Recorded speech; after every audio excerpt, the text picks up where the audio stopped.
Welcome to the Stanley channel.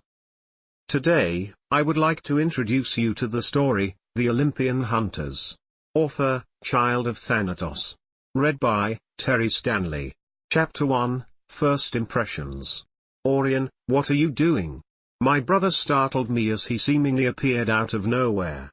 Nothing, I said. He probably doesn't believe, with his eyebrow raised. You're thinking about Jackson, aren't you? He replied with a satisfied grin. Damn, how does he do this? Yes, you caught me red-handed, but who am I to blame? He's done so much badass stuff that would make any girl squeal in thought of his battles. I totally fangirled. Well, it's not my place to say who you should or should not be in love with, but we really should get ready soon. I think we're getting closer to the wyvern's nest. He may hear you if you don't keep quiet and focus. He was right, again. Well, either way, this one should be some fun. 5 reported campers missing, just their beads and weapons left behind. A good baker's dozen of satyrs have gone. What's with dragons and sheep? Anyway, this guy is definitely going to be worth the money. Just don't be too loud. I'd rather not have to pick spikes out of my armor again. Got it, Orion? Yes, Grady. Look, are you ever going to stop bringing up that Manticore incident? Nope. He said with a smug look and tone in his voice.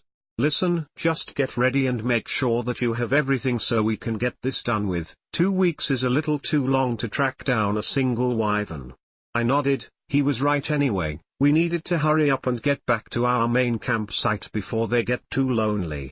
I began to start sharpening the dragon dagger I had Hephaestus craft for me when I brought him a spike from some shopping mall incident that happened sometime during one of the winters. That place was messed up. I mean, as far as I could tell, ice dragons would freeze a good part of their surrounding area, but just part was frozen and it was water as well. Either way, it was safe to confirm that there was nothing that could cause any damage or suspicions to the mortals about this. Maybe a freak blizzard, but not dragons. I looked over to see Grady taking out his katana. Doesn't seem to be the one that he was given to him from Ares. Maybe it's not as bad as we thought, or he's being cocky, which is not often, so he must be bored then. Feeling cocky today? I asked him. No, someone seemed to trade it out for this one. Doesn't matter though, this one seems to be strong enough to do the job. The next day, as we walked up to the cave, I immediately got hit by a wave of heat and rotten meat. Not the best combination of a smell. The plan me and Grady had constructed was that I was to go in and try to bring him out while Grady would wait from atop the cave and try to get his wings so he could prevent the creature from flying away. Our mission was to make sure he was no longer a threat, but more money if he was brought back alive, not in one piece but alive. I tightened my grip on the crossbow I was holding. It'll help me lure him out so I don't have to enter his domain entirely. The smell was getting much worse. I took a few steps in and stopped to let my eyes adjust a bit. There I could see the beast steadily asleep, likely after a meal it just ate. I looked around to see if I can use something to grab his attention. I found some rocks, picked one up, got ready and chucked as hard as I could at him. It hit him right on the eye. Silence for a few seconds. As I was about to pick up another, his eyes threw open, clearly pissed. As he focused his attention to me, he then proceeded to rush at me from his position, falling as he was laying down beforehand, which gave enough time to run out of cave so Grady can land on him. As I ran, the light made my eyes blurry from the sudden change, but I then heard what sounded to be a roar, not of anger, but of pain. I looked over to see Grady's blade halfway through the wyvern's arm. It's lodged in. Grady yelled, dangling in the air, gripping the sword's hilt with all his strength. Well, do something. I yelled. I'm not able to, it won't come loose. Get the net out now, we can capture fast this way and not have to worry. The wyvern began to start shaking, trying to get the blade out like it was a pest, which in its case it was. I quickly grabbed the net that we could use to hold the thing down and proceed to aim at the creature. I'm getting ready to fire. I yelled at my brother. He then proceeded to stupidly let go of the blade being launched to God's nowhere in the forest. I shot the net over the creature, holding it down for good while hearing Grady's voice die in the wind as he flew off. I sent Hermes a message that I got the wyvern and that I needed him here fast, which he had just done. so I could find my brother. As Hermes took the wyvern off somewhere, I proceeded to look for my brother. After a few minutes I found him dangling by his feet in a tree. A vine had luckily caught his foot, maybe not so much as he was clearly not feeling too fresh, what with his pale face and all. "Is the job done?" he said weakly. "Yes." "Good, help me out. I want some proper food, then I want to collect our money for the mission." Chapter 2, Aftermath. "This tastes very satisfying," I said while stuffing my face with a marine sandwich. "Well, I did hear that everything feels better after exhausting yourself," replied Dorian. I just shrugged and continued eating, my thought back to the painful way my dear young sister dropped me on my head when she cut down from the vine. Lucky we're both thick-headed. No, honestly, our bodies are stronger to help us with the gods' various tasks, so it helps a lot. I finished my food and proceeded to head towards the Empire State Building. I was hungry, but I didn't want to move more than 10 miles from somewhere to eat food and to get the bounty. We didn't have to ask the guy at the desk. We gave him a slight glare and he just gave us the key for the floor. As we waited for the elevator to go up, I felt a bit of the pressure as the elevator gained some speed and listened to the music that Apollo had chosen for the ride up to the god's home. As the elevator made the ding for the door opening and the very white palace was present to the two of us, and we proceed to the main site, the throne room. As we walked up, we heard some bickering going on and just signed as we got ready to find a way to get their attention, so we can keep this short and sweet. But of course, as Zeus, Athena, Poseidon, and Ares were the main ones about to jump out of their seats and make things interesting, but thankfully or disappointingly, depending on your viewpoint, they remained seated and just occasionally yelled at each other. I walked over to Hephaestus' throne and tapped his leg. "Oh Grady, when did you get here?" he responded while looking down, getting ready to get to our size. "Just wanted to come and get our money for the wyvern." "Ah yes, certainly, let me get you the money, also thank you for keeping him in one piece." "No problem, I hope that katan that came with it proves useful too." He chuckled as he began to get out the money bag and handed to me. "Ah well, the creature will help with some development of some new weapons or armor from his scales. It could help a lot. Not only that, but now we don't have to worry about another creature eating people anymore." I smiled at his comment as he handed me the money bag. "I'll see you again, and don't forget that you can as my group for any job," I said, waving away. When we left the throne room, we had to find the Grey sisters to take us to Ohio, since that's a long distance. Why Ohio? Well, that's where our main home is, currently, so we have to head there. After a few minutes of searching, we find the sisters and give them the money to take us to Ohio. Once we got there, we heard what seemed to be a loud vehicle and a person screaming, so I just assumed it was one of our friends being an idiot with their new toy they probably made or upgraded. We can confirm this by seeing someone go flying by and landing in a lake. "You okay, Rick? You need help?" I yelled at the body of water. I didn't wait long for an answer as I ran down to the water, and coming back out pulling out my unconscious friend. He was breathing but probably put himself in a bit of shock. We returned to the tents to see a bit of chaos going on, mostly people just running around dodging various flying objects, though of our group of weirdos consisting of Orion, Rick, I, and 4 others, one was knocked out with a fist-sized welt on their head. Going to be hard to tell what caused that. "Hey, what's going on?" Orion yelled, clearly not happy. Can't blame her, I wasn't either at the moment. After a brief discussion of who did it, we figured out that they were having an intense training session that ended up as a fight, with one person knocked out. At least we got the answer. Afterwards we told them to clean up the place and to get ready to either hunt some food or help fish out whatever Rick had sent flying into the pond. Maybe 30 minutes later, after fishing out the thing, I discovered it was a stolen motorcycle. Apparently the Rick really couldn't keep his thievery within him, but luckily no one reported a stolen vehicle yet, so I could send it back to the owner when the Hermes child woke up. My sister with 2 other people had came back with a plump boar. We ate after waking up the 2 unconscious people and sent back the motorcycle. We decided that it could be time to find a new location as we began our journey back toward the camp. Late into that night, after everyone was asleep, I was on guard duty and thought I had heard something weird. I look up to the sky to see bats flying like crazy, as if they were searching. It's a good thing that we're leaving tomorrow, as it seems that there is vampires heading this way. We're far away enough that the bats were sent out as scouts but still spelled trouble nevertheless. As the sun came up that morning, I told everyone to hurry up as we need to get to Camp Half-Blood fast now, and that we can't hold down fort till we get there. My only hope is that we don't run into any fights with either of those creatures that rule the night. Chapter 3, Perp. Everyone was in a minor panic, even if their faces didn't show it, but who could judge them? They had vampires following them. Even if it was a convenience, it's not something to be too happy about.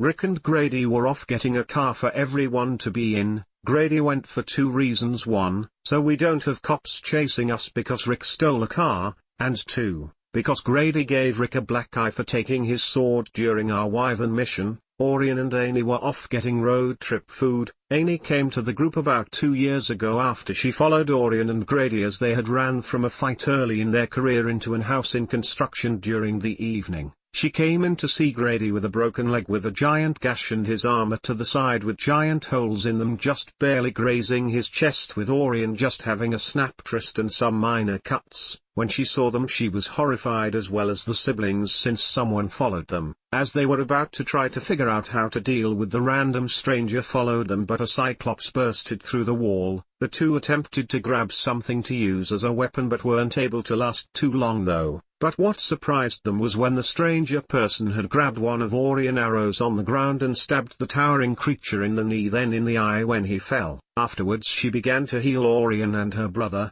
then learned that she was a daughter of Apollo and that she was partially a nomad, and when she gave us her age we figured out that she was a year older than me and the same age as Grady, give or take a few months. When she asked us while binding Grady's leg about the two, we told her that we're unclaimed and that work for the Olympians. After hearing this, she practically begged to join the duo. They said yes, as they thought she could help them, and that they would definitely need someone who knew something about medicine that wouldn't put us in debt. Through those 2 years they started to form a bond, and then eventually they started to date, well, as much as they could. "Hey, Orion, did you get the water?" Amy had asked Orion down the food aisle. She had caught that Orion was zoning out again, possible thinking about Percy. "Ah? No, not yet," Orion had said nervously. Amy had chuckled to herself as she grabbed some of the last items on the list. After they had done that, they went to the pickup spot and found Rick and Grady waiting at the camper. "Hey, just put it in the camper, we're waiting for the others to leave the bathroom." As the two girls proceed to put the food away, Amy took a glance at Rick's eye. She's going to have to heal that later. As soon as the last of small group got in the camper, Grady had said something that had shocked everyone. "I want to disband the group." "What? Why?" Rick shouted. "I believe that this has gotten too dangerous and that it would be better to either drop you off at the camp or to drop you off in between Ohio and New York." In the end, it had been decided that Rick wants to be dropped off at Pennsylvania as he has family, some in between and the rest at camp. The next day, when the group had decided what to do, the siblings and Amy had gotten a letter that stated that on a certain day in the future they must come to Olympus. Chapter 4, The Road to Camp. Amy's POV. As I tended to Rick's eye to help with the swelling, I looked over as Orion was sleeping in the passenger seat and Grady driving. Thankfully Orion has minor influence over the mist, so she makes the person driving seem older as to not cause anybody get suspicious. Some things I notice about Orion is that she has shoulder-length blonde red hair with green eyes that have a gold ring. And the siblings' eyes and hair are based of mine and my siblings, and they're Caucasian. She also has an average body size for a 15-year-old, being 5'7". As the sun was shining on her skin, it seemed to absorb it naturally while keeping her skin a light tan from her time working for the Olympians. She has very keen accuracy, so her eyes always seem to be sharp, but her body is more like an Olympic, modern-day, gymnast. This helps suit her as she mostly uses the same fighting style that Grady trained her in doing. Never let the enemy be able to react, just keep on hitting them with fast-moving weapons or fists and keep on doing till they are exhausted, which then use heave hits, or defeated. Her voice is like that of a chime. It's soft but hearable, but not annoying. Grady was a definitely taller than Orion, standing at 5'10" and having a body mixture of a swimmer and a runner, but more of the runner end as he never swims. His hair is a thick auburn color, his eye color is a dark blue with green streaks and a gold ring. Something interesting though is his eyes get lighter with water. Once in a mission in Niagara Falls his eyes turned gray from all the mist. He has more darker tanned skin than his sister.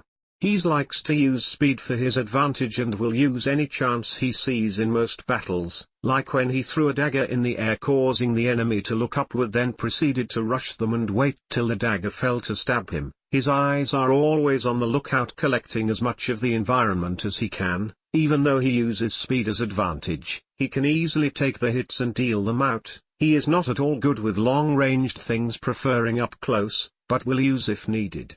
His voice is more rough and deep, but you can still sense kindness in his voice. His voice is rough because when he was younger he got punched in the throat and cut under his chin, giving him a scar. It's covered up though whenever he decides to let a beard grow out, but right now it shows since he shaved. These two, well, I couldn't ask for anyone else as a family. A good motto that Grady goes by is that blood makes you related, loyalty makes you family, and I do think that is a good viewing on the world. Grady turned on the radio and it started playing the news. It was nothing too important, just something to distract us for a while until we got to our destination. A few hours pass and Rick takes the wheel so he can drive himself to his neighborhood, and after that I took the wheel and let Grady get some sleep. As far as I can tell there were going to be only 5 of us going to Half-Blood. The 2 siblings, me, and these twins that were her feast as kids that he asked us to watch until we took them to camp. Several hours have passed as we were getting closer to Long Island. We were officially in New York City. Grady was driving again as Orion and I were making sure everything was prepared for when we leave and head to camp. Hey Alexia, leave out my sword, I have a strange feeling I'm going to need it. Grady said, calling me by my middle name. I don't blame him for using my middle name more than my first, it's a lot easier to pronounce. Sure, I will. He gave me a smile as a thanks. As we were getting closer there seemed to be a cloud blocking out the sun come out of nowhere, and as soon as it blocked out the sun it got bright again. I looked at Grady and saw a face that spells terrified. His eyes widen and his grip tighten on the driver's wheel. He turned around to say something to the rest of us, which is when we could see the true fear on his face. Grab Summit. Before he could finish the sentence the van was hit on the side and sent flying. Chapter 5, Camp. Orion POV. I woke up suddenly and had a pounding headache. As I reached to feel my head and gasp as I touched a newly formed cut was on my head. I began to recognize and remember where I was and what happened. A few moments ago our van was hit by something and it went all black for me. I looked around and realized that I was outside on grass. I look over to see the van crushed and on its side. The twins were also near me but not as badly hurt. I looked back to the van to see Grady pull Alexia out of the van. Whatever had hit us does not seem to be here anymore. Grady seems to be unscathed, most likely due to his armor-like skin, his gift for 5 years of loyalty and constant jobs. Not really just that, but a healing ability as well, though some things can pierce and really affect him, like enchanted material. I asked for some training from both archer gods, and a good set of arrows, worth it. Grady comes over with Alexia and notices that I was up. You're up, that's great. I need your help. Grady said, exhausted. What do you need? I asked. I need you and Alexia to carry the twins to camp. Why? The thing that hit us is still around. I need you and Alexia to get the twins away and try to protect them. I'm going to distract it while you get away. He seemed very keen on this. I just nodded and picked up one of the twins while Alexia got the other kid, and we had started to head towards the same direction as we were going, but in the woods more to hide ourselves from anything that was pursuing us. I had out my dagger and watched around carefully. After a few minutes the kids got up and started walking themselves. As we walked by nothing had attacked us besides simple stuff like hellhounds, nothing too dangerous, unless you're a new demigod. We walked by for a while when something came flying down and landed in front of us. Don't worry, I won't hurt you. Are you going to Camp Half-Blood? The blued-haired, human-looking creature asked. None of us answered, as this creature may have been the one, or works with what attacked us, so we were hesitant about answer the new creature. That's where I'm going. There's someone special to me there, maybe you've heard of him? His name is Percy Jackson. Once I heard her say that name, it excited me because he could definitely help Grady. I'm excited to see my hero, but I'm more concerned of my brother at this moment. I shook my head frantically. Yes, please take us to him. I need his help, please, I need his help. I was really worried for my brother, as he didn't seem to feel it safe to tell me what happened. Grady's POV. After I had told my sister what to do, I ran off. I was lucky that none of them had anything majorly wrong with them. I had to find the dragon that had rammed into us and get it away from everyone else. I'll be honest, I'm getting pissed off. That thing had endangered my sister and my girlfriend, even the two little kids. As soon as I got into a clearing and got the dragon's attraction, and got it to follow me in a part of the woods away from the area everyone else went, I had gotten my actual sword from the van and I had found a gun in there as well. I grabbed it and ran out of the van and towards the far side towards the woods, and luckily got the dragon to follow me. When I was in the woods it was dense, so the dragon could only follow me. I knew it was since I could hear it right above me. When I was running I would at times slash or shoot at any creature that came close enough to me or tried to attack me. Time skip. I've been running for long that I was starting to get exhausted, so I stopped for a few minutes. I soon found out that stopping was a mistake. After I had caught my breath and drank some water, I heard a thundering roar and I looked over and saw that the dragon had found a way into the forest and had started chasing me down, crushing some trees in the process as well as any poor monster to get in the way. I picked myself up and just started running again. I was wondering and hoping that I was getting closer to camp. I soon saw a clearing and a hill with a tree on top.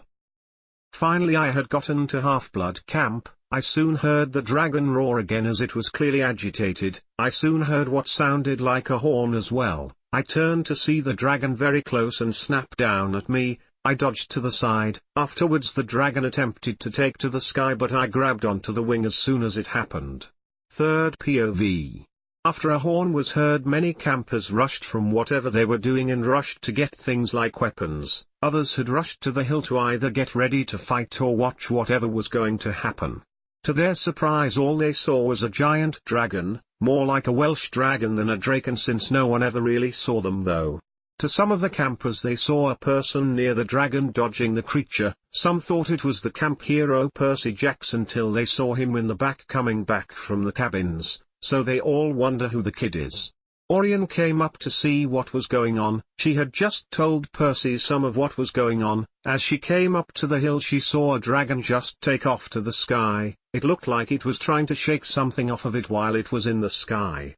She soon realized that Grady must be on the dragon and had been trying to get rid of it since it had attempted to kill them. Orion looked over to see a girl similar to the blue-haired girl but more angel-like. She was holding a bow and had it notched and was aiming toward the sky. Then Orion realized that she was trying to shoot it and tried to tell her not to. "Don't shoot it, my brother is up there. You're going to hit him." She yelled too late as the angle creature shoot the arrow. It went flying, but it doesn't seem to hit the dragon, but it didn't fly off too in the distance either. The dragon seemed to get more agitated and then suddenly stop and started falling, wiggling around, with one of the wings falling away from it. After the creature fell, so did Grady, rolling away from it. Grady got up and looked around and took a deep breath, clutching his sword still. The dragon soon got up and seemed to sneer at the human that had just cut off its wing, and when said human looked at it, it lashed its tail, hitting Grady in the chest and sent him tumbling uphill of Half-Blood Hill. The hit alone would have broken most people's ribs, and it broke Grady's even with his armor skin. The dragon looked up at all the kids watching, but it seemed to be caught off guard by the kid it just hit, walking towards it again, trying to catch a true breath but unable due to his ribs. The dragon tried to hit Grady with its tail again, but he just ducked under the tail and slashed it off, causing the dragon to roar in pain. Grady wasted no time to run up to the dragon's head from the back, caused to make it drop its head down, and in one fatal swoop chopped off the head clean. Soon afterwards the dragon's body turned to dust. Soon afterwards Grady fell down, exhausted, and an arrow embedded in his side. Chapter 6, Wrong Foot. Third POV. As soon as Grady had finished off the dragon, he was greeted by a not too kindly welcome, a punch in the face, and a sword to the throat as Grady fell on the ground by none other than Percy Jackson. Grady's nose had already started to heal from the punch, but his anger was reaching a new high. First his sister had almost been killed, then he had to run for gods know who long, and when he rested the dragon had chased him on foot. Now after his ribs being broken and an arrow in his side, he got punched in the face. Least to say, Grady has had a shitty day so far. "Are you a dragon hunter?" Percy asked, staring Grady dead in the eye. Grady just stared at the hero of Olympus and the sword that was at his throat. It was a black blade. Grady thought it was Stygian iron, but the color was more of an obsidian color. Grady just figured it was another worldly material. No, not at all. Grady almost spat in anger, pushing the blade from his throat. "Not unless that dragon has shown to be a danger and I've been requested to deal with it. This one had attacked me and everyone that came with me, my sister and girlfriend and 2 little kids, and not to mention that its purpose was most likely to eat and destroy most people at this camp. But to answer your overall question, no, I don't hunt dragons. I do what the gods ask of me to," Grady said, getting up and standing as tall as Percy, still staring him dead in the eye, trying to catch his breath again but failing. Grady, now grabbing the arrow that was in his side, started, "We may have gone off the wrong foot right now. I'm going to go to camp and relax for a while or get some sleep, and later we can try this again." After stating that, Grady yanked out the arrow in his side, revealing that said arrow was made of silver. Grady started walking up the hill, throwing down the arrow, to which everyone found to be odd how someone could throw a silver arrow out of their side. Grady had started to stagger while he was walking, blood spilling out of his side, looked up to the crowd of demigods, focusing on his sister and girlfriend. "Kept you safe, right?" he asked. All color soon left his face and fell, having a light snore coming from him. Chapter 7, Camp Tour. Grady woke up in a bed at what seemed to be an infirmary. He looked around to gather his surroundings and saw 3 ice sculptures in there with him, and everyone was using various things to try and melt them, including weird stuff like electric blankets, hair dryers, and heaters, which made the room a lot more stuffy.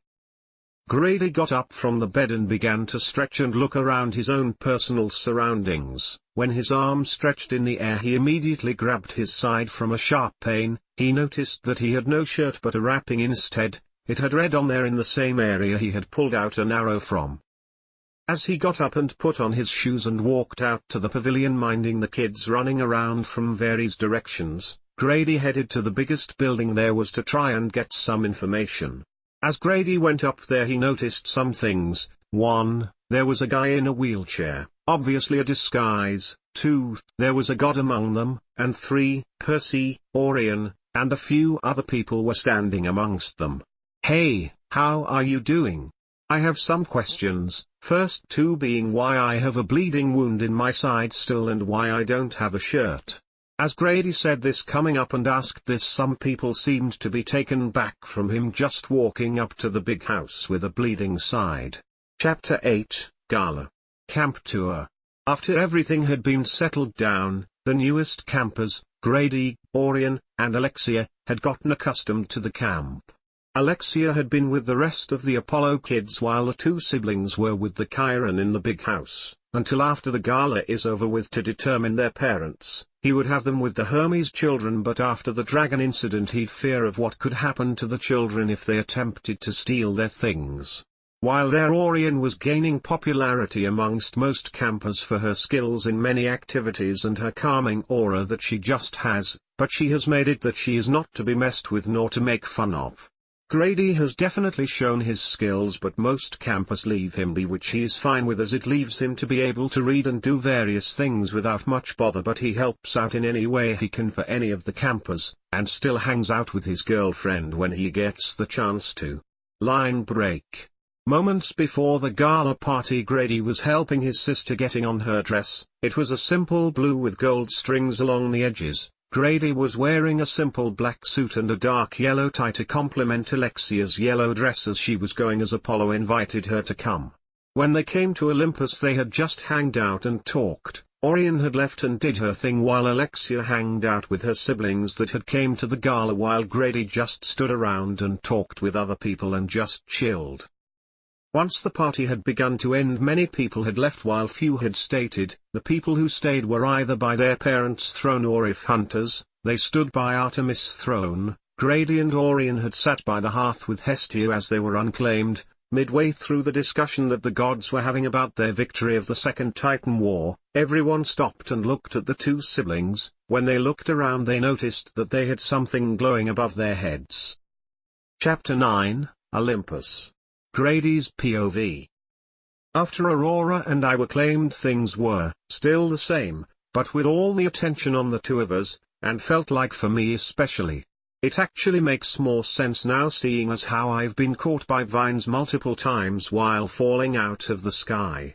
Afterwards I got up and walked over and sat next to my newly discovered mother while Aurora's eyes are basically shining as she was overjoyed with her parentage. I looked over to see Percy dealing with the small dragon trying to stuff food in his mouth as well as dealing with a harpy trying to pull a sea cow out of the water surrounding the palace. I came up with the conclusion from all that happened so far that Percy is in for the time of his life, and the party is now a bit more calm. I could see Athena clearly a little agitated as she just got done with the little report of my group. Just for comedy. My attention turned towards one particular demigod turned god, Hercules, as he was just hanging around and kind of looking a bit. Hopefully he doesn't try anything. So how you feeling, Grady? Demeter asked, catching me off guard. Oh, yes, I'm doing well, having a good time. Well, that's good. How's your time at Half-Blood been? It's been eventful. But people mostly left me be, which I'm fine with. So what did attract you to Dad? As far as I could remember he was never a person who had a green thumb to me. Well, he was a person who loved both the forest and things that were quite beautiful such as rainbows and other forms of nature. I just got to him first. So was Iris jealous of me then? No, not at all. Not that I could tell at least, but she seemed very fine with it. Okay, good to know that. Last question, why am I so different to the rest of your children? Why do I stick out like a sore thumb to the rest of them? I ask her, wishing that she would truly give me an answer. If I were to believe it, it might be for the reason that you sought to make sure that nothing keeps you from being you, no labels to bind you down, which is why I hesitated to claim you until now. But I don't know how Iris feels about her choice though. Which may be why Iris was fine with you first, as that allowed for Aurora to have a goal, to be as strong as you are. Now I have a question about Aurora. Ask away. Does she have any interest in anybody? Yay, Jackson of all people. I hope she'll get to be with him, but I won't intervene, though she does have competition with the other girls it seems. Yes, it will be truly difficult, but with her personality I believe she'll succeed in her attempts. Yay, well, I hope so. It's been fun chatting with you, but I think Percy might need help with the harpy. I said, getting up, shaking my mom's hand, then heading over to Percy.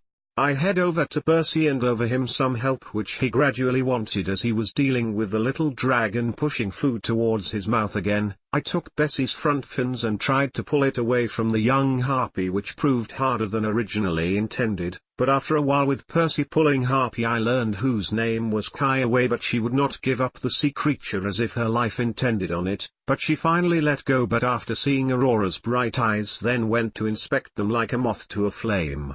I decided that now was a perfect time to talk to Percy about Aurora and his harem, and he seemed to be a bit less cluttered. Huh? Oh, yay, it's Grady, right? How's that silver to the side doing? Oh, it healed up after the other pierces got pulled out, but what I wanted to ask was about my sister Aurora. Yay, what about her? She wants to be with you. If you couldn't tell, she has really strong feelings and really wants to be with you, even if has to be with other girls. You can take your time with the answer, but when you figure it out, go up to her and ask her yourself about it, and trust me, she can definitely hold her own. Even if she isn't a kid of an Olympian. And with that I left Percy to go and just walk around a bit, but I stopped for a moment as I began to discover something. The little dragon around him was obvious his daughter, but her mother was the one girl of Percy's harem that seemed the craziest. Kel was also a dragon. But what struck me was when her wings were out they seemed to be a certain shade of red. Well, the scales of them at least, they were the same shade of red as Aurora's dagger. This does confirm of what happened to the dragon attack. I may bring this up with Percy later. Pulling myself away from this new discovery, I was pulled to the side by Apollo, who seemed really intent on wanting a little conversation. "May I help you?" I asked, very confused. "Yes, you can. How is my daughter and your relationship going?" "It's going fine." "Is this what you wanted to talk about?" I asked, very confused. "Well, not entirely. I wanted to tell you that there was a little bet between you and Percy." "Oh, okay. Well then, why has this happened?" "I truly don't know, but it happened, so be ready for something to happen sometime in the near future. I'm not making any bets, nor are some of the other gods, the smarter ones at least. Poseidon does think highly of his son winning, but decided not to for his own reasons. I'm going to tell Percy the same thing. Also tell your sister that I said hi and to keep her skills sharp. All right, bye." I waved him bye and just sat down at one end of the big table contemplating what Apollo just told me, in which case I'm not too happy with. But it is the way it is. I looked down the other end to see Artemis sitting there with her and Percy's daughter. She looked over and gave a confused and disgusted, "It's her, I wouldn't expect much different," look, while the little girl waved furiously at me, in which I just gave a slow wave in response. Percy's life is not getting any easier with these events happening, nor do I think mine is going to either. I decide to just sit there in the more quiet place for a while, when Alexia decided to join me with Aurora as well. Then Percy walked up and sat down on the end closer to us, clearly exhausted and not happy as Apollo just told him what he told me. I feel a lot of pity for the poor guy. Third POV. As Aurora left her mother's temple, she headed up to the dining pavilion, and on her way she met up with Percy, who had Selena walking closely beside him, very clearly having just woken up a few minutes prior. "Oh hey Percy, heading up to the dining pavilion?" Aurora had asked with a comforting smile. "Yeah, I am. Also Selena wants to meet up with Artemis while we are having some breakfast," replied Percy while stretching. "Oh, you are? I need to thank her again for some of the archery lessons." With that, Aurora walked up with Percy, trying to talk to him but not being able to talk to him at all. While Percy and Selena went off to attempt to find Artemis, so Aurora instead just sat with her brother and his girlfriend. Grady appeared to be beyond exhausted as his eyes were bloodshot and he had a hard time keeping his head up and out of his food.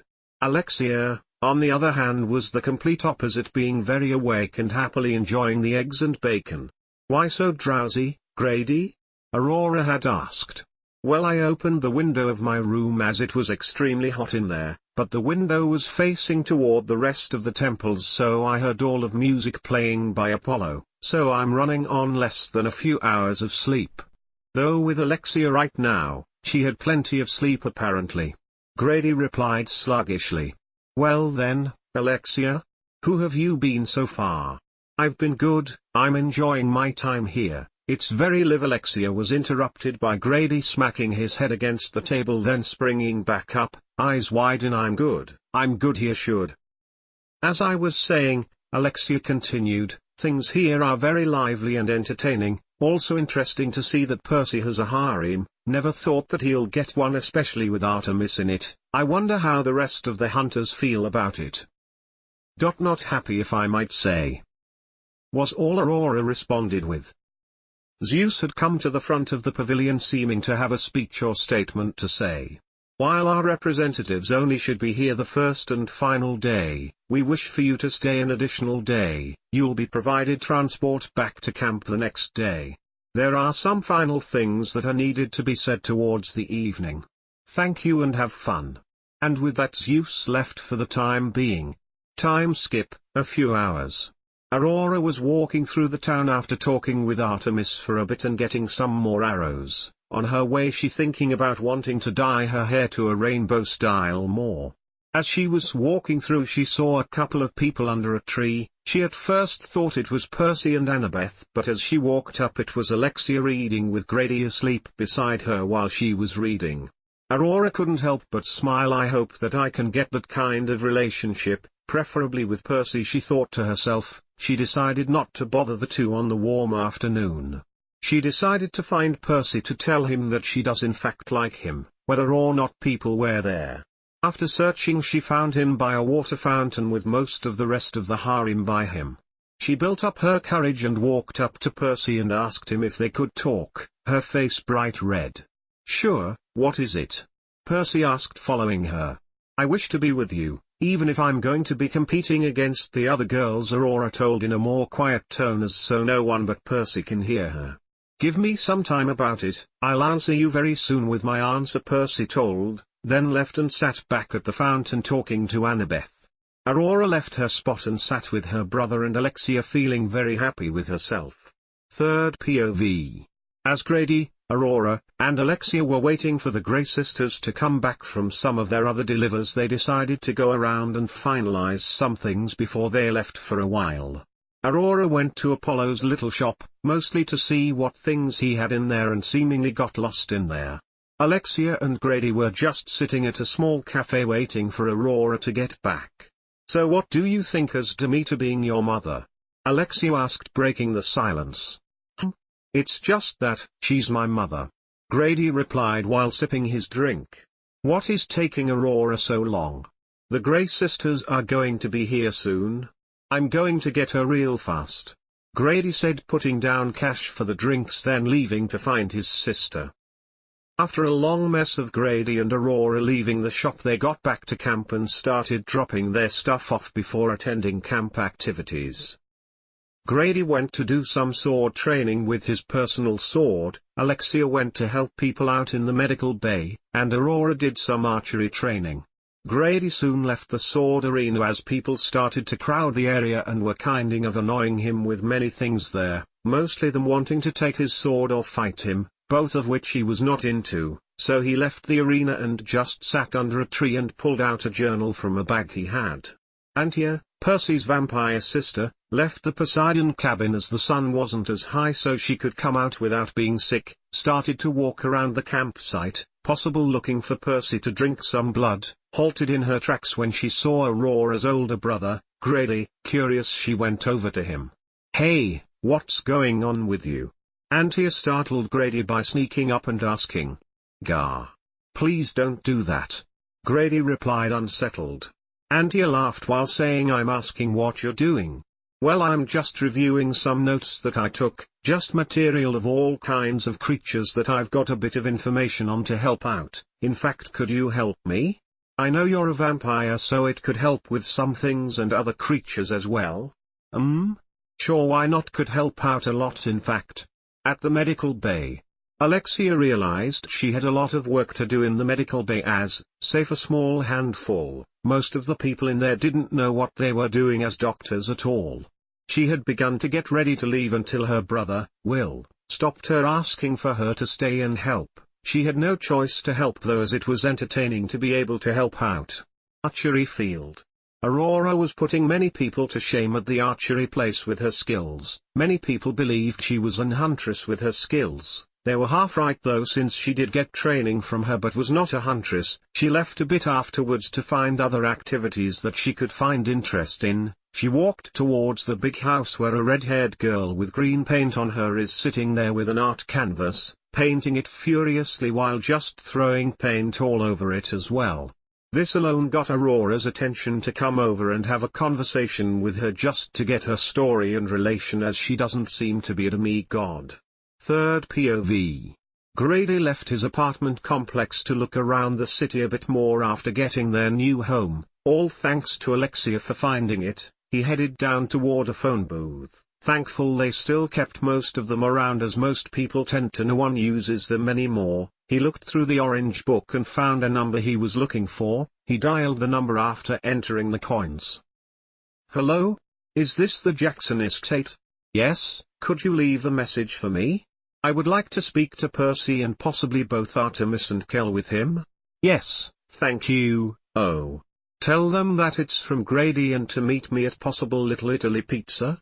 Thank you, Miss Sally, have a nice day. With that, Grady left the phone booth. As he waited by the pizza shop, he checked his surroundings and pulled out an envelope he was handed from Hermes that was kind of vital to his time and trust to many people. Dear Grady, it is of my greatest privilege to not only ask you but inform you that you are welcome to our newest estate upon Olympus. We know of your unwilling to attend school, as you see no need to, as I see your knowledge being very well, competing even against my children in many cases, but we ask of you not to attend this new school but as a teacher for one of the classes, as we don't know all of the children. We know a few, namely the daughters of Percy Jackson, Selenia, and Kel. We hope that you accept this form for us, at the very least for about 4 to 5 months. Thank you. Athena. Grady signed heavily but was prepared to accept this job, but he thought it wise to tell Percy about this situation as it does concern him in some case. As he saw the person in question with both of the girls, Grady held the door for the people and got a table for all of them. So what is it that you wanted to talk about? Asked Percy, curious, seeming to beat Artemis to the question by the look on her face. Grady responded by handing them the letter he got from Athena. Percy looked up from the letter, obviously having trouble from the way Athena wrote it but seemed to get the basic idea. He turned to Kel and told her what it said as the letter seemed to go over her head.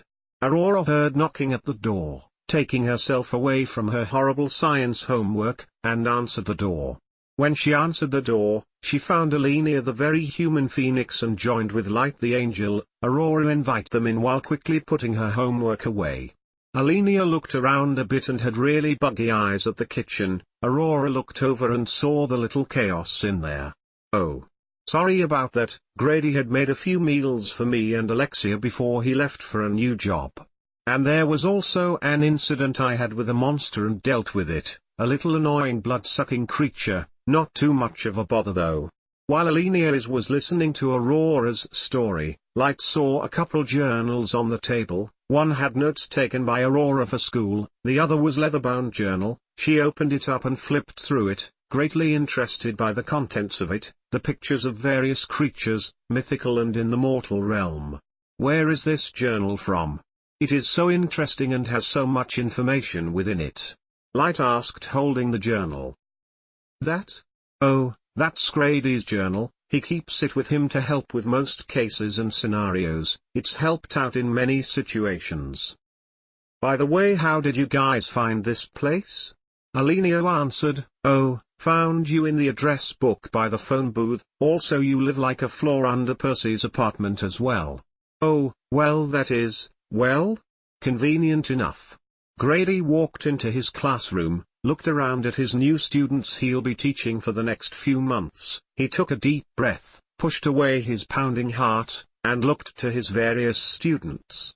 Hello class, I'm your teacher. You may call me teacher if you don't remember my name, but I would like for you to call me Grady. I hope that we all get along and that I can help you learn the essentials that are needed to be known in both the realm of humans and myth. He smiled to his class and began his first session. Aurora is feeling pure agony while sitting in class that day, not because of the subject but rather the boys in that class, one at least, that constantly hit on her. She would take care of the matter, but before she enrolled, Grady told her not to cause a ruckus at the school, so no means of hurting people in any way or form. So that leaves her with few options, as this idiot can't understand as to what she been telling him, so her next alternative, be around Percy when the guy is near so he won't bother her anymore. She had to ask Artemis if she could use Percy for this, as they were recently married, so she would ask her during their next period they have together. Aurora sighed deeply as she just waited the time out of this irritating class. It does surprise her how a single person can ruin even her favorite subject. During their class together, Aurora had asked Artemis if she could use Percy to help her with the annoying person. Artemis was fine with this but asked why she couldn't just teach the kid personal, in which she replied with Grady's request. Oh, I see, well it makes sense. By the way, where was Grady during the wedding? Didn't you tell him about it and you being a bridesmaid? Artemis had asked. I told Grady about it, and he actually was at the wedding. Really, where? Artemis interrupted. I didn't see him anywhere. Also, what about Alexia? Alexia was very sick the day of the wedding, like the type where you won't leave bed. Strange for an Apollo child, but for Grady, well, it's because he was in the back. I told Percy about him being a good cook, and so to help with most money issues he asked Grady to be the cook for everyone's wedding, in which case he agreed to helping out. Change of subject, can you tell Light to hurry up with Grady's journal? She's had it for almost 2 weeks. What journal? I'm confused about that. She has a journal? Grady has a journal? What for? I highly doubt he's the kind of person to write down his feelings in something. Hold on to your questions, Artemis, I'll answer them on our way back home. Time skip. Grady was standing outside of his classroom minutes before he began class. As his students had started to enter from one of the classes he doesn't teach, he got a phone call. Hello? Hey Grady, it's me Aurora. There's this cool festival that is happening and one thing that is happening at Halloween. I'm asking if you want to come to the Halloween party. I'll see, might depend on the schedule. Class is about to start, I'll see about it, bye. Oh, and if you find my journal, could you possibly send it to me? I can't find it with the rest of my stuff. Grady entered class and taught the subject of the week, it being about Cyclops for monster biology. This was one of the last classes he taught to these kids. Okay everyone, Grady stated as the bell rang. As we continue our study on the more humanoid monsters, we now talk more about the Cyclops. Now how can tell me what we reviewed yesterday? Grady looked around the classroom waiting for someone to raise their hand. Yes Kira, can you possibly help review on our last lesson? Kira was excitingly raising her hand. Yes. With Cyclops, their bigger stomachs are used to help keep them warm as back in the times of Greece, and these big stomachs also acted as a type of armor, making it hard to cut into the more tender parts. That's correct Kira. Now we'll start this lesson off with a simple statement. Why the single eye? Well, it's a function for the harsh environment of ancient Greece. This single eye may have made their vision less powerful than say a human's and caused it to be a prime target, but it allowed them a better straight viewing, meaning that it made it easier to see objects in front of them to a greater distance, other than with people with 2 eyes who could see better with their surroundings. As Grady continued class, most of the kids were taking notes. He noticed that Selenia, one of the kids who's always upbeat, seeming very depressed. After his class was over, he asked both Celine and Kira to stay after class today. Yes Grady? Asked Kira for Celine. There are conferences coming up soon, and they are optional, but Celine, you seemed very depressed. Is there something happening that you would like to discuss with your parents and me? As your teacher and future uncle, I want to help you and make sure that everything is okay with you too. If you want, I can help you with an iris message. Celine responded with shaking her head. What about you Kira? Grady asked. Yes please. Grady handed them each a golden drachma to call through Iris. As the 2 of the girls were leaving to their dorm, Kira started sniffing around again as she left down the hall. Grady thought that it might have something to do with Grady's history with violent dragons, which could be some problems. He left the classroom with his stuff. He was thinking of how to prepare a simple test for the class on his way to the store to grab himself some food. He was happy accepting this job from Athena and Poseidon, as it was better that he thought it'd be. As Grady was waiting for Athena to talk to him, as she called him earlier, being a little curious about what's going on. Grady, glad to see you, come on in. Asked Athena as she opened her door at the school. So what did you want Athena? Asked Grady. Well, there's been a problem with roughly 25% of the school, having a little problem with gases. Replied Athena. Well, get Zeus to air the place out then why would you? Zeus can't air it out, and my classroom is a part of that gas.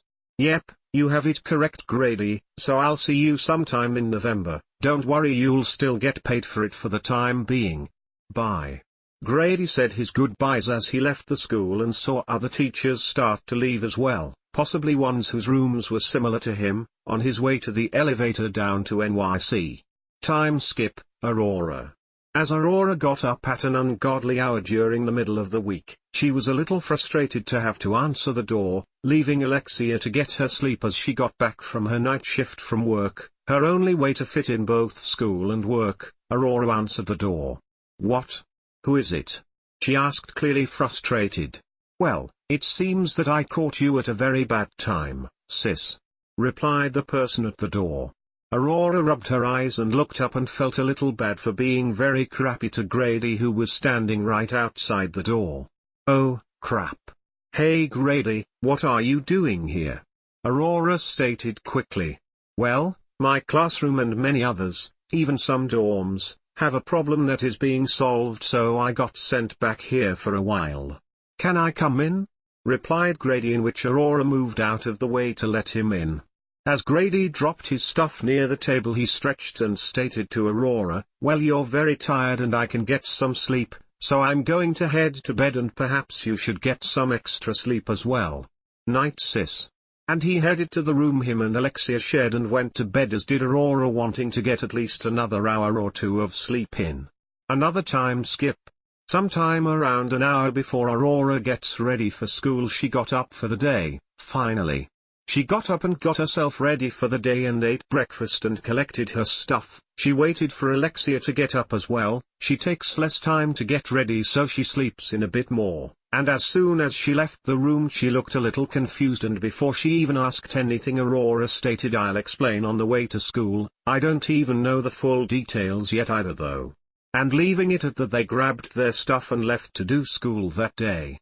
After school, when Aurora and Alexia entered the apartment, Aurora feeling satisfied as she finally got back the journal from Light, they saw Grady cooking up what looked like pot roast for dinner. "Welcome back, ladies. How was your day?" he asked as they entered through the door. "It was good," they said in unification, which caught Grady off guard. "Well, that's good. If you need help, ask me. We might have guests over." A proper introduction with the Jacksons, basically everyone, luckily not the Hunters, since I don't have enough for that many people. Hell, we lucky have enough meat to satisfy both Kel and Kira. The reason as to Grady's knowledge of the two dragons' meat consumption is when he saw Kira basically eat an entire roasted pig by herself during one of the meals at the school. "Hey Aurora, if you want me to, I can definitely still do that after school Halloween week stuff you asked me help with now that I'm here," Grady said.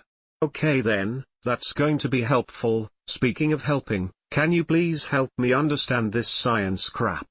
Aurora responded with Grady nodding his head to help her, and quickly reviewed over her worksheet before giving her the basics and waited till their company came over to have a proper get-together. As Grady was sitting in his room with Alexia playing a game of Egyptian rat screw, a card game, they were getting aggravated about a very annoying sound. Above them was the Jacksons' apartment, and above their room it sounded as if someone was having a hard time sleeping with a very squeaky bed that didn't help. It was also their room too, since it's not as annoying in the rest of the house, which is good for Aurora. "Well, this is not going to go away anytime soon, is it?" sighed Grady, tapping his finger while collecting his wins of the round. "Yeah, I guess it's going to be like this," Alexia stated, aggravated with both losing and the annoying sound. Then, to their benefit, silence. They signed in full relief that they could finally get some sleep. In which case they did, and were pleased for the amount they got to sleep. As everyone woke up and went on their own ways, Grady mostly went out to gather more dinner supplies for when everyone comes together for his little feast. He ran into Percy's mother as she was coming home, Sally. "Oh, hey Sally, can I ask you something?" Grady asked before she entered. "Okay, sure, what's the question?" Sally asked. "Do you guys have a squeaky bed in your house? Also, did someone have trouble sleeping last night?" And as Grady asked, Sally got bright red in the face and started walking up through the building. "Wait, Sally. At least tell me whenever is coming over for the little feast." "Sally, wait up." Grady asked her as she quickly moved up the building, her face still red if not redder. Elsewhere, Aurora and Alexia were still walking through parts of the city having a little girls' time. They were figuring out what to do for the rest of the festival that they have at their school. "So how's your issues with that Jacko?" Alexia started but was interrupted by a beeping sound. Aurora pulled out one of the heart contraptions that Apollo gave almost everyone at Olympus. "Oh, look, Annabeth won the last competition. I believe it was about who would take Percy's virginity," Aurora said, looking at the product. Alexia started nodding interested, then stopped and realized what the sound that her and Grady were hearing all night was and not too pleased to realize what it was. "Oh, well then, by the way, how did you sleep last night?" Alexia asked, concerned now. "Good. Why do you ask?" Aurora questioned. "Oh, no reason, let's head back home." "Okay? You're being weird right now, Alexia." Alexia entered the auditorium quickly, scanning looking for Aurora. Percy had just ended singing the Spider-Man theme to Alexia's confusion as to why. She knew he was a director but not a singer of it though. "Hey Aurora, what did I miss?" asked Alexia. "Nothing really, just some kid doing weird tricks in the air and stuff," replied Aurora. Neera had looked over at the new person, curious as to her relation to the rest of the harem. "Oh, hi, you're Neera, correct?" "Hi, I'm Alexia. Don't worry, I'm not after Percy, I'm dating Aurora's brother, Grady. Speaking of which, have you seen him? The car is still here, so he didn't leave the school." Aurora shook her head in response, which caused Alexia to sigh. "Well, I'm going to sit here till he comes looking for us then. Before I forget, here are the keys, just don't try not to pull that stunt again." Aurora nodded while being handed the car keys. Neera looked confused and asked about it, to which Aurora started blushing, waiting for the story to unfold. "Well, a few days ago Grady had Aurora drive around since she has a driver's license. She, from what Grady told me, was doing well but then started getting a little slap happy, then she just hit the gas pedal and basically froze while driving. Grady tried snapping her out of it but instead had to remove her hands and drove the car to the side. Grady took the keys and said she could have the keys back later, which is now." Aurora had hidden her hands in her face while Neera had been given some very interesting information about her friend, was nodding and returned her attention to the show as it was about to start up again. As Aurora walked up on the stage, she tried keeping a straight face while showing some emotion. If one could see through this, they could tell her heart is pounding harder than a schoolgirl madly in love. Needless to say, she was almost petrified in fear. Grady was looking at her, easily telling of the present fear, but truly curious of the show that's going to take place. He had the feeling that plenty of people were watching him, perhaps because he's never been here, but he really doesn't know as long as it doesn't cause issues with him and others. After the whole performance was over with, Grady still had the feeling of being watched, but more from a pair of malice eyes. He quickly looked around too but didn't really see much, with everyone moving about to the next thing, but Aurora tapping on his shoulder. "Hey Grady, could you follow me, and carry this bag with you?" Aurora asked in a low whisper, still wearing the suit from the show. Sure, okay," Grady responded, then followed suit with her. "So I'm going to take a wild guess and say that this is your clothes bag, and that you can't carry it because of the outfit, and so you need me to help you with these issues." All Aurora did was tap her nose as a response. Once he followed her for a while, she stepped into a small bathroom and held out her hand, and Grady handed her the bag. Few minutes later she came out in her casual clothes and beckoned Grady with her to one of the meal vendors in the area and ate a lunch that she about missed. "So how was the entire magic show? Like, how did you feel?" Grady asked his sister when she finished her food. "I was very, and I mean very, terrified about it, like my heart would puke out of me at a moment's notice." "Well, you have a very good job at not showing it. Thanks, I guess." Grady just chuckled and finished his drink and paid for their meal. Then left the dining area and just kind of wandered around a bit and bumped into Percy and started to follow him and had small conversation with him about random stuff. One of the conversations were about how his daughters were truly doing in school, and that if Grady could tell him a bit more on monsters to help himself know a bit more and to know some pointers when it comes to his ever-growing family, which Grady is willing to help him know some more information. Percy, having used Grady to play Tarzan, caused Aurora to be mildly embarrassed by her brother. No one had thought of this happening, Instead, when Percy had started his plan with Grady, Aurora had been stuck within the crowd demanding for Percy to be able to come back to the group, but made quick way to get to the auditorium as soon as she heard Percy's voice over the PA system, as well as other people.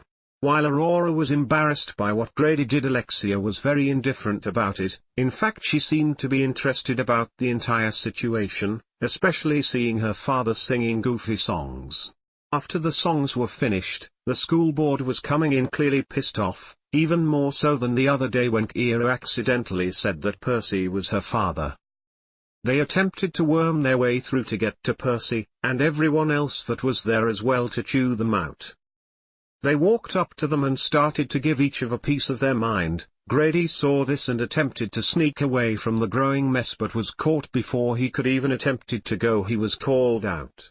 He seemed to be cracked down on hard too, as he wasn't even a student of the school and meddled with school affairs, which could get him in more trouble than the rest. Aurora and Alexia turned around to see what was keeping everyone up. They both saw Grady getting most of the attention from the board, mostly the head of board. Aurora was clearly annoyed about the situation, while Alexia found it funny to watch but tried to think of a way to help Grady and everyone else out of the situation. They walked up to them and explained the situation with Grady and why he didn't attend the school, as well as tried to get most of the people away from the board, but Percy, Grady, Annabeth, Aurora, and Alexia have to come in and explain themselves soon. At least everyone else didn't have to suffer the problems. As Aurora was walking through the school with Alexia, they ran into the student council president. They don't know the history of Zoe, so they don't know the connection. "Oh, hello Aurora and Alexia, where is the male that has been with you lately?" Zoe had asked, clearly exhausted and seemingly in a rush. Grady? He is out getting stuff for us. Is everything all right, Sophie?" Aurora answered, confused as well as Alexia, since Zoe, never really cared, but rather dislikes him. "Oh, no reason. Well, I have to go now. Don't do stupid stuff now." And with that she left, and also left Aurora and Alexia very confused. As they don't know what truly happened, so they started to head back to the cafeteria to wait for Grady to get back.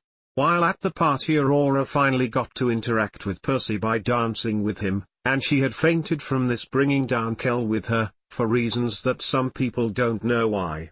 When Percy and Artemis had left bypassing Grady and Alexia, they were dressed up as Dante, old DMC version, and as Wonder Woman, respectively. The party was simply weird. Grady walked over to the punch table and got him a cup. He walked back over and drank it. Aurora looked over and bugged out her eyes and just began to think of ways to carry her brother back home. Later on that night, Grady left the building and just rested out, as he was absolutely not feeling it at all. Later on, after the girls were done, they helped carry Grady to the apartment as he clutched his stomach and had to stop every little while to help his stomach. With the school just being reopened, a lot of kids in Grady's monster class had to play catch up and were piled with homework that was not received and had to be done.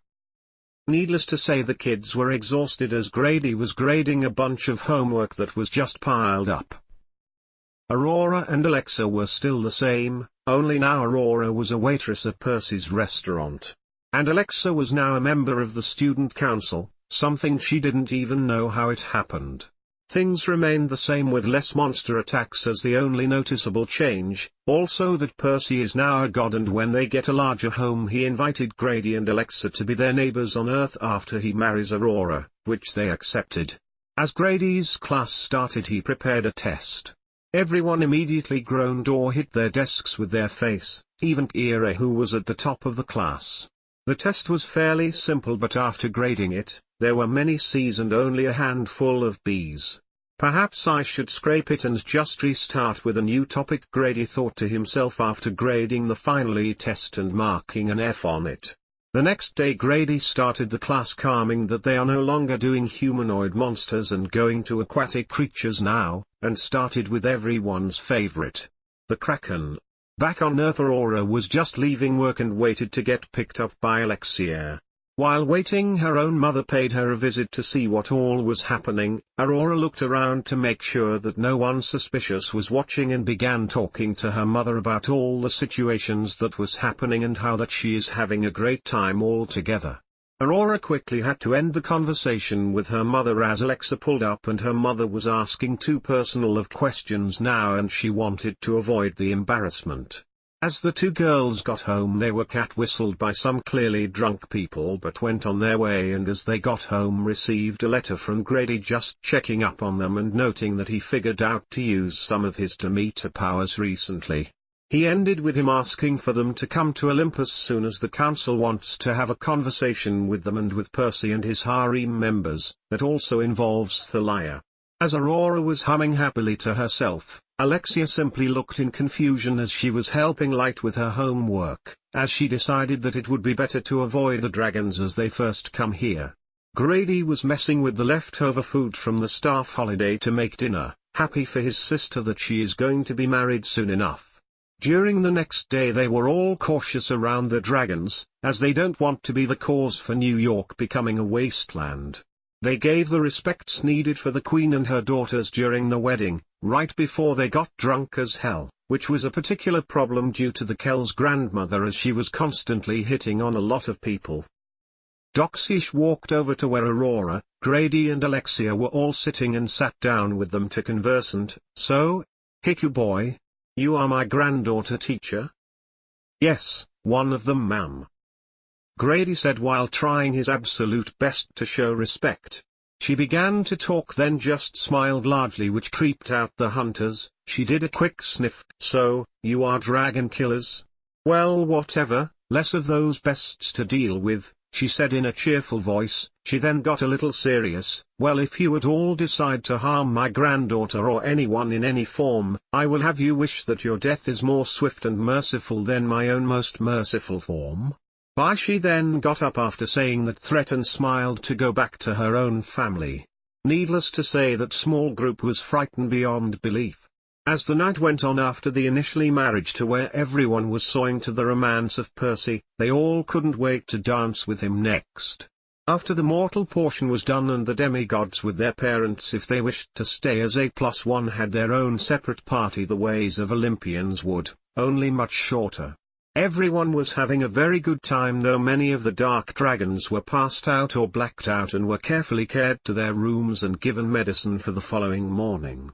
The night was ending and many people had left and the only ones to stay were Annabeth and Percy, both slow dancing embraced with the moonlight bright as Artemis who was also there was quite happy, Poseidon, Hera, Aurora, Doxish who was in a drinking contest with Dionysus, Athena, Aliana, Grady, and Anita as well as Neera. Everyone was having a good time. Alexia finally came back and picked Grady up to dance with her as well. The night soon ended with everyone returning to their own separate rooms with the light of the moon as a light source and the quietest night to be in New York. In the morning after the party Aurora felt the feelings of a hangover for the first time, and needless to say she did not enjoy it in the slightest.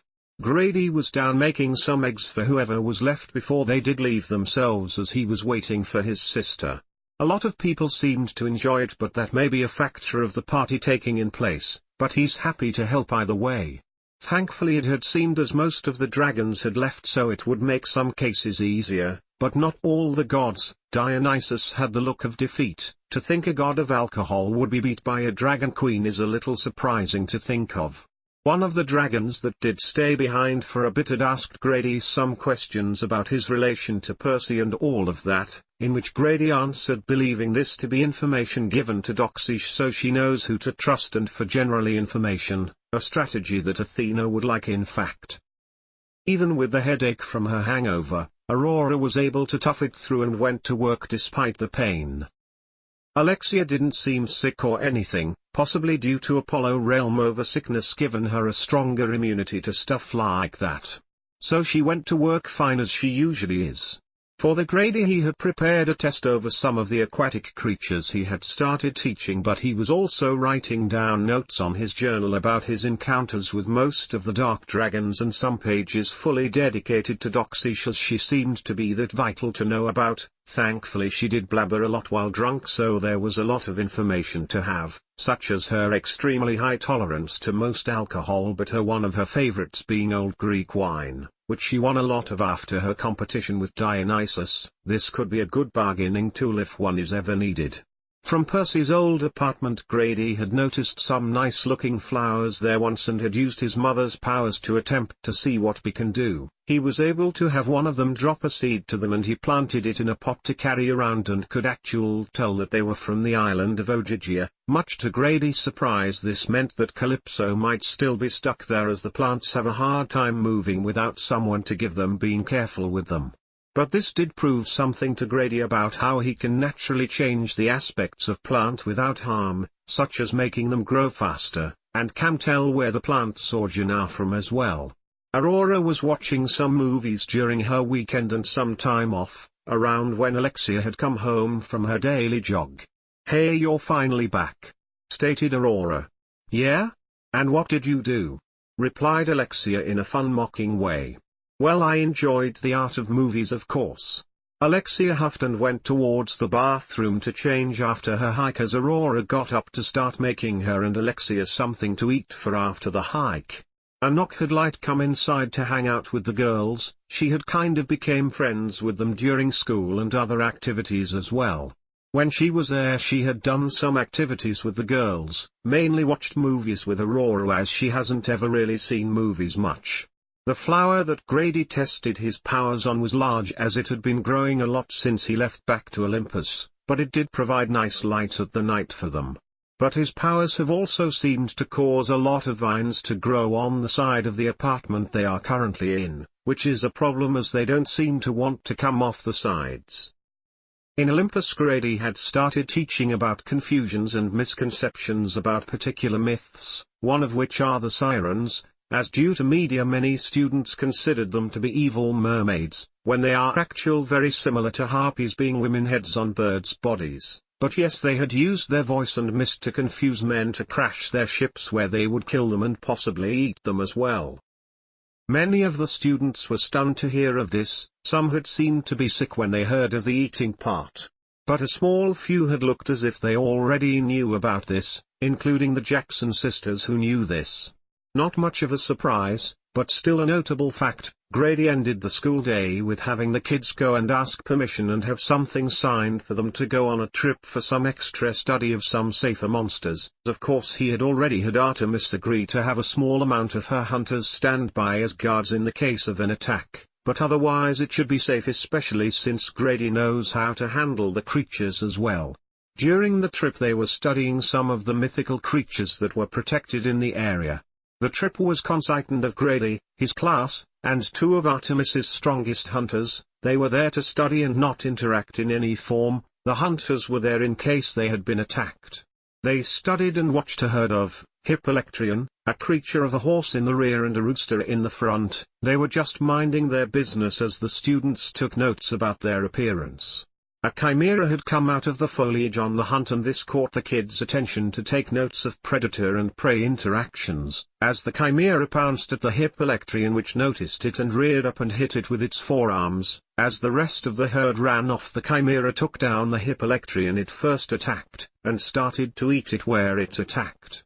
Grady had then decided it was time to take the kids back for the day. One kid stayed just mesmerized on the attack. An Aries child it seemed, and yet was interested more in its movements than the attacks. Grady had to practically drag the kid away by the waist as he said, "Look at all that blood."